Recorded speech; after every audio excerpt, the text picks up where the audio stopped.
The great chamber of the Galactic Council was a silent, awe-inspiring place. Its domed ceiling showed a perfect star-filled night sky, a reminder of the vastness the Council governed. In the center of the wide, circular floor, two figures stood facing each other. One was a human man named Jin. He wore a simple dark gray uniform. His face was calm, but his eyes were tired. Across from him stood the Takar ambassador, Vorlak. He was tall, much taller than Jin, with scales that shimmered with a cold, greenish light. His posture was rigid, full of pride and power. He did not see Jin as an equal. A voice, smooth and without emotion, echoed through the chamber. It belonged to the moderator, a non-physical intelligence that guided the proceedings. The petition against the human colony on planet Viridia, designated Sanctuary World X734, is now open. The Takar Collective holds the floor. Vorlak took a step forward. His voice was a low hiss amplified to fill the space. The Takar Collective accuses the human settlers of aggressive territorial expansion. They have occupied a world that lies within a zone of space vital to our strategic and cultural interests. This is not a negotiation. It is a demand. The humans will cede planet Viridia to our stewardship. They have one standard cycle to remove their presence. There was a soft murmur from the hundreds of other species represented in the shadowy tiers of seats that rose around them. This was a bold, harsh opening. Jin stepped forward now. He did not raise his voice. He spoke clearly and evenly, aiming for reason. Honored Council Ambassador Vorlak, planet Viridia is not an outpost. It is not a military base. It is a sanctuary. It is home to over 4 million humans. These are refugees. They lost their first home, the world of Elysia, when its star went nova. They have built a new life on Viridia. They live in peace with the planet. They tend to its forests and respect its native life. There has been no aggression. We have the planetary surveys to prove it. He gestured, and a holographic image of Viridia appeared between them. It was a world of lush blue and green, with no signs of weapon emplacements or fleet bases. Scenes of humans working in fields of alien grain and children playing in peaceful settlements flickered across the projection. Vorlak made a sharp, dismissive gesture with a clawed hand. The image flickered and died. Your sentiment is noted and irrelevant. Your people are like a weed, taking root in a garden that is not yours. Your peace is a symptom of your weakness. You huddle on one world while the Takar stride across stars. Your claim is based on emotion. Ours is based on strength and necessity. The planet is ours. Jin felt a familiar weight settle in his stomach. This was not going to be a discussion of facts. It was a display of power. He took a slow breath, choosing his words with care. Ambassador, you speak of strength. But there is an old saying among the stars, one that many of the species here know well. It is a warning about humanity. It says, beware the wounded giant. A new kind of silence fell over the chamber. It was not the silence of attention, but of unease. The saying was old indeed. Some of the older species shifted in their seats. Vorlak let out a sound that was half laugh, half snarl. A proverb? You bring us a primitive proverb to counter the might of the Takar fleet? We are not frightened of children's stories. It is not a story about war, Jin said, his voice gaining a little steel. It is a story about consequence. A giant is peaceful. It is slow to anger. It minds its own business. But if you wound it, if you threaten its home, its family, it does not fight with the rules of a soldier. It fights with the desperation of a parent protecting its child. It will forget its own safety. It will use mountains as clubs and rivers as weapons. It will not stop. It cannot be reasoned with. The giant's only goal becomes your destruction, no matter the cost to itself. This is not a threat, Ambassador. It is a statement of fact about our nature. Do not wound the giant that is Viridia. He looked around the chamber, making eye contact with several of the key council members. He saw a few looks of understanding, but more looks of fear. Fear of the Takar, who were here and powerful, not fear of the humans who were far away and seemingly weak. The moderator's voice returned. The council has reviewed the evidence. The human colony on Viridia shows no signs of militarization or offensive capability. However, the Takar claim of strategic necessity is recognized under Galactic Charter, Article 12, Section 4. The Council rules that the Takar Collective has a superior claim to planet Viridia. The human population is given one standard cycle to evacuate. The ruling hit Jin like a physical blow. He had known it was a possibility, but hearing the words made them real. 4 million lives uprooted again. A home, destroyed by a bureaucratic decision. Vorlak stood even taller, his scales gleaming with triumph. He looked directly at Jin, his reptilian eyes cold and mocking. "Let your giant try to rise," he hissed, his voice low enough that only Jin could hear it clearly. "We will be the boot that crushes it." Jin did not respond. He simply bowed, a short formal gesture to the council. The tiredness in his eyes was now mixed with a deep, grim resignation. He had done his duty. He had delivered the warning. They had chosen not to listen. He turned and walked slowly from the chamber, the eyes of the galaxy upon his back. He did not see the future of battle or glory. He only saw the faces of the people on Viridia, people like a young scientist named Su, an engineer named Day, ordinary people who were now, through no fault of their own, the focus of an empire's greed. The giant had been warned. Now it was about to be wounded. The air on Viridia was warm and carried the sweet smell of the purple-blooming Lasca vines. Su knelt by a stream, her careful hands examining a new type of moss. She was a xenobiologist. Her job was to understand the life of this world, not to change it. She loved the quiet hum of the jungle, the way the light filtered through the giant leaves. This planet was a gift. It had taken them in when they had nowhere else to go. It was home. A shadow passed over the sun. Su looked up, thinking it was a large cloud, but the sky was a clear, soft blue. Then she saw it, a ship. It was not one of their own bulky, practical transports. This ship was long and sharp like a blade. It was a dull gray color that seemed to drink the light. It moved in complete silence, a predator sliding through deep water. More shadows followed. One after another, the sleek, silent ships filled the sky above the main settlement haven. They blocked out the sun, casting a cold, dark shade over the fields and houses. The gentle hum of the jungle was replaced by a deep, vibrating thrum that made the ground tremble. A voice erupted from the sky. It was not broadcast through their personal comms. It was projected directly into the air, loud, harsh, and utterly without feeling. It was the voice of the Takar. "People of Viridia, this world is now the property of the Takar Collective. You are trespassers. You have one local day to gather at your designated spaceports for processing and removal. Any who remain will be considered a hostile presence and will be removed by force. Compliance is your only path to survival." The message began to repeat. Below, in the streets of Haven, people had stopped what they were doing. They looked up, their faces frozen in confusion and fear. Su saw a mother grab her 2 children and run inside. She saw an old man, one of the original refugees from Elysia, simply sink to his knees, his head in his hands. He had lost one home already. Now it was happening again. Su's own heart was a frantic drum in her chest. Processing, removal. These were clean words for a dirty act. This was an invasion. She scrambled away from the stream and ran towards the town's central comms building. The streets were descending into chaos. People were shouting, crying, trying to load belongings onto speeders. But there was no organized panic. It was the chaos of a kicked anthill, everyone moving but with no clear direction. She found the comms center in an uproar. A man named Day was there. He was not a soldier. He was a civil engineer. He had helped design Haven's water and power systems. His face was pale, but his hands were steady as he looked at a large screen showing orbital tracking. "Their fleet is in a full blockade," Day said, his voice tight. "No signals are getting out. Our 2 defense corvettes, their transponders just went silent." He didn't need to say what that meant. They were alone. Mayor Kim, a kind-faced woman who had helped plan the colony, tried to send a message of calm.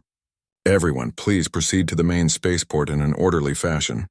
We must comply. We cannot fight them." Her voice was shaking, then the sky flashed. It was not a loud explosion. It was a series of bright, silent pulses of light from the horizon, near the primary power grid. Then another series of flashes from the direction of the spaceport. On Day's screen, icons representing the colony's infrastructure began to blink red and then go dark. Power, communications, spaceport control. The Takar were not waiting a day. They were cutting the giant's throat before it could even cry out. "They're destroying everything," someone yelled. "No," Day said, his eyes narrowed at the screen. "Look, they are not targeting residential areas. They are targeting our ability to leave, our ability to fight back. They are not destroying the town. They are caging it." The realization was somehow more terrifying. This was not mindless violence. It was a precise, clinical act of domination. Through the windows, they saw the first Takar dropships descend. They were like great black insects landing in the main square with a heavy final thud. Ramps lowered and the soldiers emerged. They were tall, clad in armor that matched their ships, and they carried long, menacing energy rifles. They moved in perfect, synchronized units, their helmeted heads scanning the area with a cold, mechanical efficiency. The people of Haven froze. The sight of the soldiers, their silent, powerful presence, was overwhelming. Commander Krall, the Takar ground force leader, strode down the ramp. He was even larger than his soldiers, his armor adorned with subtle markings of rank. He looked at the frightened humans, at their simple buildings, and felt a surge of contempt. This was what the ambassador had warned them about? These were the wounded giants? They were insects. He activated his external speaker. This settlement is now under Takar control. All citizens will remain in their homes. A curfew is in effect. Resistance will be met with lethal force. His voice was even harsher than the one from the sky. The soldiers began to move through the streets, their weapons held ready. They kicked indoors, ordering people out into the open to be counted and catalogued. It was a swift, brutal process meant to instill fear and obedience. But then something began to happen that Krall's tactical training had not prepared him for. The people did not form neat lines. They did not stand and wait to be processed. As the soldiers advanced, the humans scattered. It was not a retreat. It was a dispersal. A family ducked into a narrow alley between two buildings and simply vanished. A group of men and women, at a silent signal, slipped through a hidden hatch in the street that led to the maintenance tunnels Day had built. They moved with a purpose that spoke of a plan, but not a military one. It was the instinct of prey that knew its burrows. Krall watched, confused, as his squads reported the same thing. The humans were disappearing. They were not fleeing into the countryside in a mass exodus. They were melting into the very fabric of the town and the jungle beyond. They were becoming ghosts. Sue saw her chance. She did not run for the spaceport. She ran for the edge of town towards the dense, towering jungle. She knew its paths, its hiding places. She saw others doing the same. Not a fighting force, but a community of survivors executing a desperate, unspoken plan to simply endure. By nightfall, Commander Krall stood in the center of a silent, empty-looking haven. His soldiers held the main streets and the key buildings. But the houses were empty. The streets were deserted. The humans were gone. He contacted Vorlak in orbit. "The settlement is secure, Ambassador. Enemy resistance was negligible. They have fled into the wilderness." "Excellent," Vorlak's voice crackled back. "The planet is ours." "Mop up the stragglers," Krall signed off. He looked out at the dark, silent jungle that pressed in on the town. He could feel 1,000 unseen eyes watching him. The victory felt hollow. They had taken the planet, but they had not defeated the people. The people had simply chosen not to be where the Takar were. He had come expecting a battle. Instead, he found a void, and in the quiet of the Viridian night that felt far more unsettling. The boot had come down to crush, but it had landed on nothing but air. The first week of the occupation felt like a victory to Commander Krall. His forces controlled the spaceport, the power station, and the main settlement of Haven. The humans were gone, scattered like dust in the wind. He sent patrols down the cleared roads and into the edges of the jungle. They reported nothing. The planet was quiet. Too quiet. The first incident was small. A 4-soldier patrol failed to report in at the end of their shift. Krall was annoyed, not worried. Communications could be tricky under the dense jungle canopy. He sent a second patrol to find them. They found the missing soldiers' transport parked neatly on the jungle track. The vehicle was intact. The doors were open. The soldiers were gone. There were no signs of a fight, no energy weapon scorches, no blood. It was as if they had simply stepped out of the vehicle and vanished into the green gloom. The only thing out of place was a faint, sweet smell in the air like overripe fruit. Krall ordered a full search. They found nothing. The jungle kept its secrets. The next day, 2 soldiers assigned to guard the main power relay station were found dead at their posts. They had not been shot. Their bodies showed no wounds. Their faces were frozen in expressions of sudden, silent shock. The medics were baffled. Their report listed the cause of death as acute system failure, as if their nervous systems had just stopped. Commander Krall stood over the bodies, a cold knot tightening in his stomach. This was not the work of a military force. There was no honor in this. It was murder by ghost. Deep beneath the city, in the labyrinth of maintenance tunnels and natural caves that Day had helped map, the resistance was not an army. It was a network. It was a doctor hiding medical supplies. It was a farmer diverting food to hidden caches. It was a technician who knew how to reroute power lines. Sue worked in a small hidden cavern, its air thick with the smell of damp earth and strange plants. She had set up a makeshift lab. Before her were samples of viridian flora. One plant, a small blue fern, released a potent neurotoxin when its leaves were crushed. It was the source of the sweet, fruity smell. Another, a creeping vine with red thorns, produced a sap that could stop a heart in seconds if it entered the bloodstream. She wasn't a soldier. She was a scientist. But her knowledge had become a weapon. She carefully extracted the sap, her hands steady. She looked at the faces of the people around her. A woman named Micha, a teacher, now learning to mix poisons. A young man named Biom, who had been a carpenter, now carving silent, deadly darts from hardened wood. They were all ordinary people doing terrible, necessary things. Day was the network's silent mover. He knew every pipe, every tunnel, every forgotten access shaft. He could move from one side of Haven to the other without ever seeing the sky. His tools were not guns, but schematics and sonic keys. One night, he led a small team to a secondary water processing plant the Takar had taken over. The Takar did not understand the system. They saw it as a simple machine. Day saw it as a living thing. He knew its rhythms and its weaknesses. While two lookouts watched the Takar guards, Day slipped into a maintenance hatch. He didn't plant a bomb. He didn't sabotage the machinery. Instead, he made a tiny, almost invisible adjustment to a filtration valve. He introduced a harmless native bacterium into the water supply. For a human, it did nothing. For the Takar, whose biology was different, it would cause a severe, debilitating stomach illness. It wouldn't kill them, but it would make them weak and miserable for days. The attacks were never direct. A Takar soldier would lean against a metal railing and get a powerful, non-lethal electric shock because Day had rerouted a power conduit. A storage depot would be found flooded because a water main had mysteriously burst. The lights in the command center would flicker and die for hours because of a random fault in the grid that Takar could not find or fix. Every single problem was an accident. A coincidence, a mystery. There was no one to fight, no enemy to see. Commander Kral's reports to Vorlak became increasingly frustrated.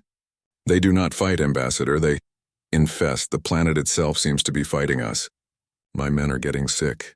Our equipment fails. Patrols disappear. There is no front line. The enemy is the air, the water, the jungle. In orbit, Vorlak listened with growing impatience. He saw the reports of non-lethal ailments and minor technical faults.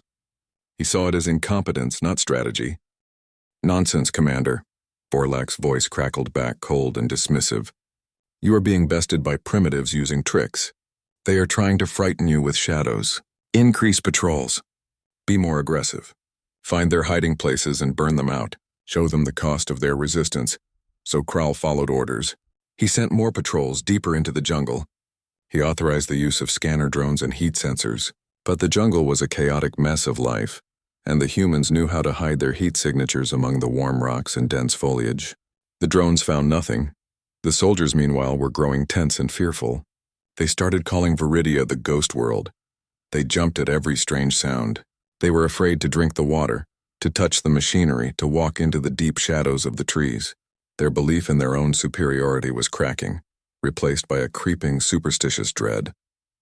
The wounded giant was not roaring in rage. It was not charging. It was holding very, very still, and with every silent breath, with every patient, invisible move, it was slowly, carefully wrapping its hands around the Takar's throat. The boot had come down to crush, but the ground beneath it had turned to quicksand. The tension on Viridia was a thick, silent fog. It pressed down on the Takar soldiers, making them nervous and quick to anger. It filled the hidden tunnels where the humans waited, a constant low hum of fear and determination. The attacks of the resistance had been like mosquito bites, annoying, painful, but not deadly. That was about to change. The Takar, frustrated and blind, made a desperate move to see.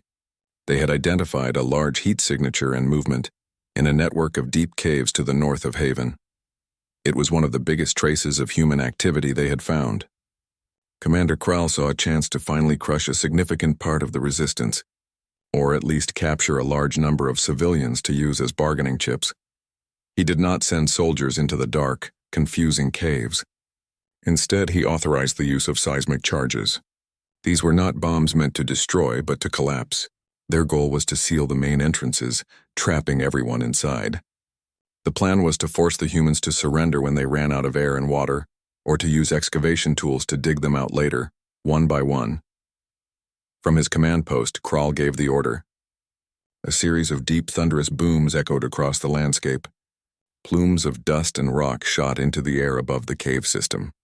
Then silence. On the scanners, the heat signatures inside the caves went wild with panic, before the dust and rock made it impossible to see anything. Kral allowed himself a grim smile. He had finally done something concrete. He had caged the ghosts. The news traveled fast through the human network. A runner, a young woman named Hana, breathlessly found Day and Sue in a deep underground chamber they used as a meeting place. Her face was pale, streaked with dirt and tears. "The northern caves," she gasped. "The Takar, they collapsed them. They're sealed. My little cousins are in there." Over 100 people. A cold stillness fell over the room. The previous attacks had been about harassment, about making the Takar's life difficult. This was different. This was an act of brutal, deliberate violence against trapped civilians. This was the wound Jin had warned about. Sue felt a hot anger rise in her chest, burning away her fear. Day's usual calm expression hardened into something like stone. The quiet, desperate struggle was over. The giant was wounded, and now it would wake up. "That's it." A man's voice growled from the entrance. It was Tay. He was a former miner from Elysia, a broad-shouldered man with thick arms and hands scarred from a lifetime of hard work. He had been using his knowledge of geology to help find new hiding places and sources of fresh water. "They've crossed the line. We don't just annoy them anymore. We end this." Day looked at the faces around him. He saw the same transformation in everyone. The fear was still there, but it was now overshadowed by a cold, clear rage. They were no longer just surviving. They were parents, siblings, and friends. Their family was trapped in a tomb. "How?" Sue asked, her voice quiet but firm. "We can't fight their army."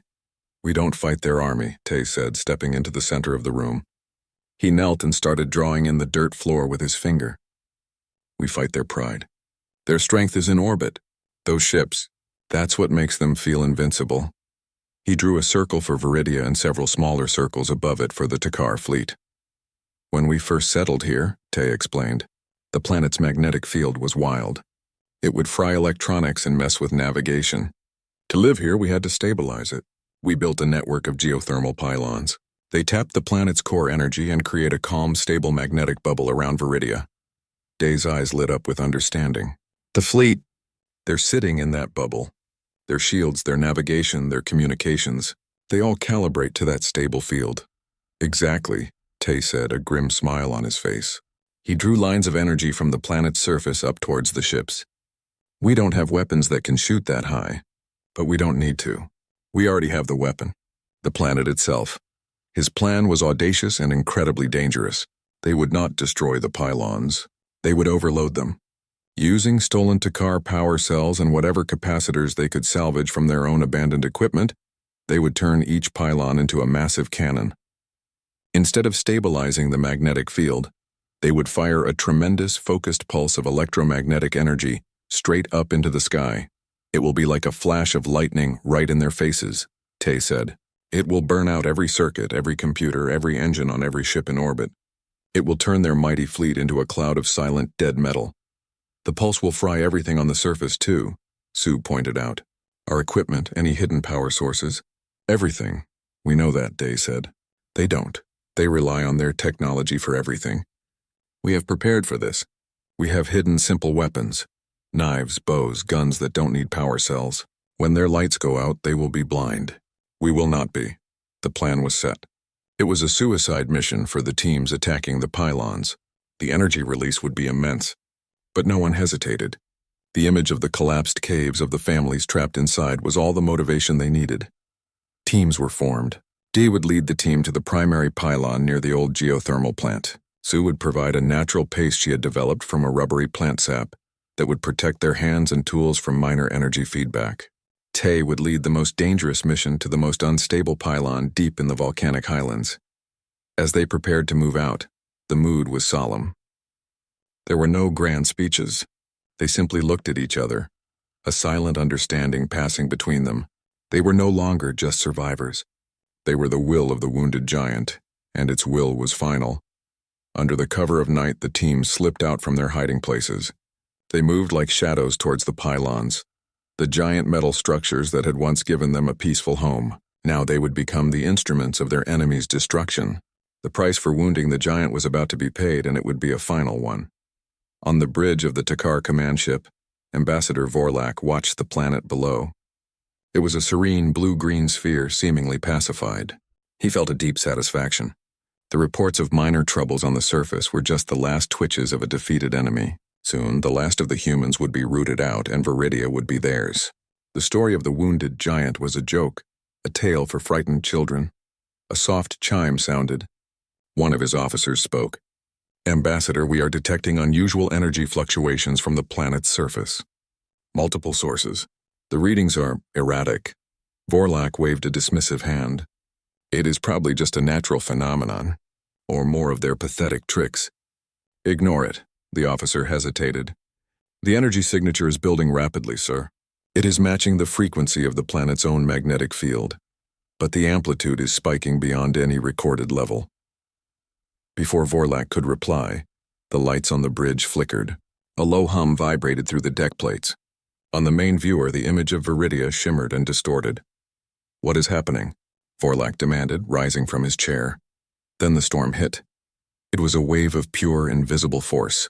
It was not an explosion of light and fire, but something far more devastating. It was a scream of raw power that washed over the fleet in absolute silence.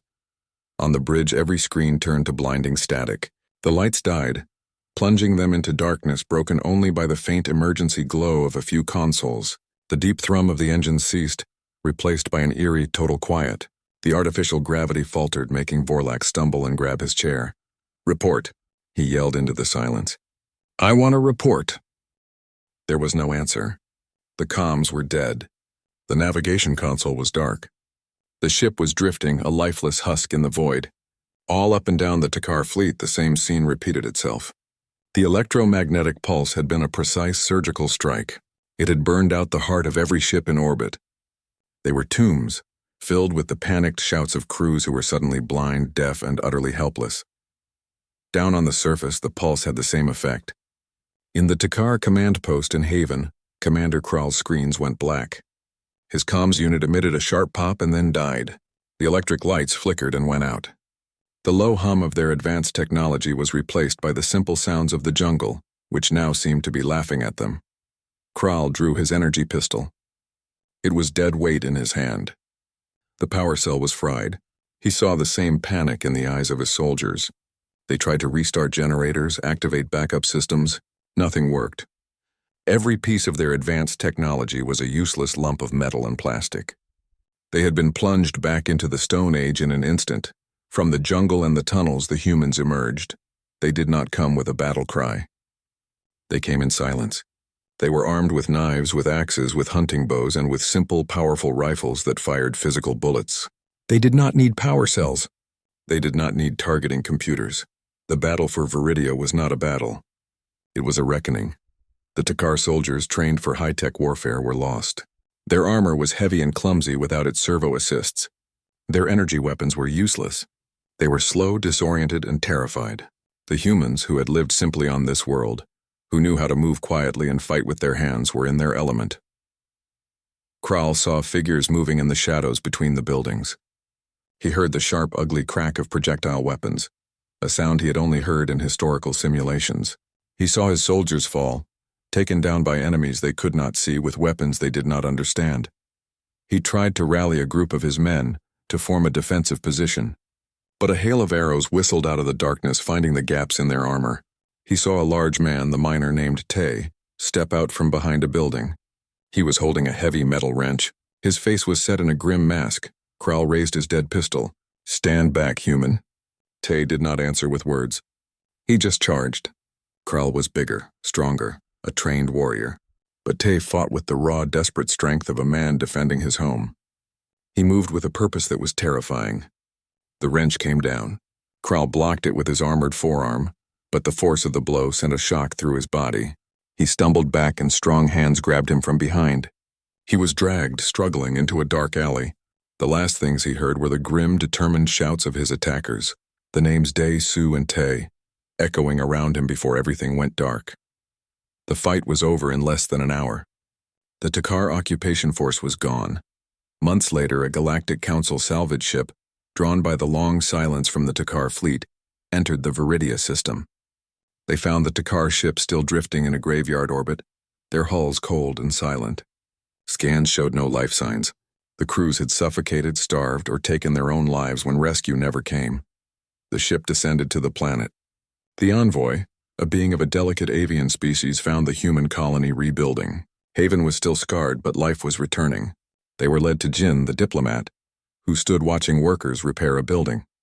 The envoy gestured to the sky. Ambassador Jin, the Takar fleet. What happened? Jin turned.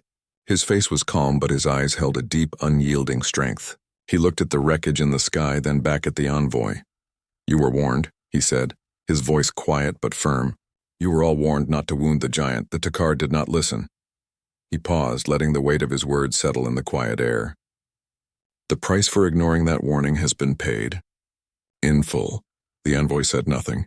There was nothing to say.